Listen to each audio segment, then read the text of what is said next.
انا عايز انام، عايز افصل، عايز ارتاح، عايز افصل دماغي. ليه أول ما نطفي النور وننام كل الحوارات اللي هربنا منها طول اليوم تيجي؟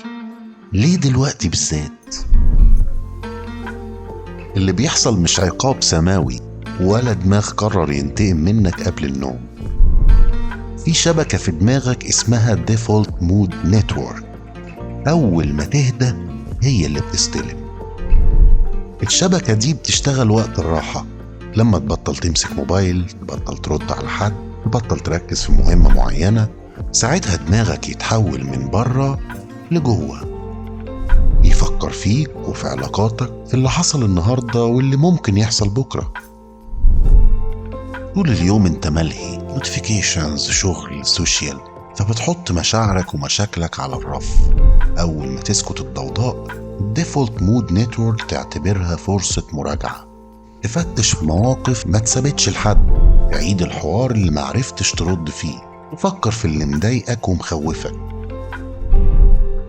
ده اسمه في علم النفس اقترار أو rumination قبل النوم، ومربوط أكتر بنشاط الشبكة دي في ناس معينة.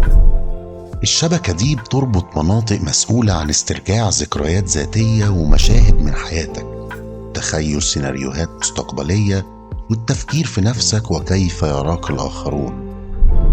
عشان كده الحوارات الحساسة أو أي موقف محرج أو القرارات الصعبة هي أول حاجة تطلع لما تسيب دماغك لوحدها.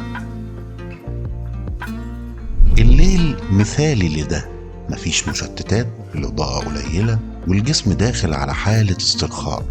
الدراسات بتربط بين زيادة نشاط الشبكة دي قبل النوم وبين صعوبة الاستغراق في النوم عند اللي بيفكروا كتير في مشاكلهم قبل ما يناموا. ده معناه إن المشكلة مش إنك مجنون تفكير، لأ، دماغك أخيرا لاقي مساحة يعالج اللي كنت مأجله. لو عايز تهدي ده، جرب تفضي دماغك قبل النوم، كتابة سريعة، تنفس، أو إنك تتعامل مع جزء صغير من الحوار بدل ما تهرب منه طول اليوم. لو دماغك بتصحى بالليل اكتب لي في الكومنتات وهنيمها الحلقات الجاية.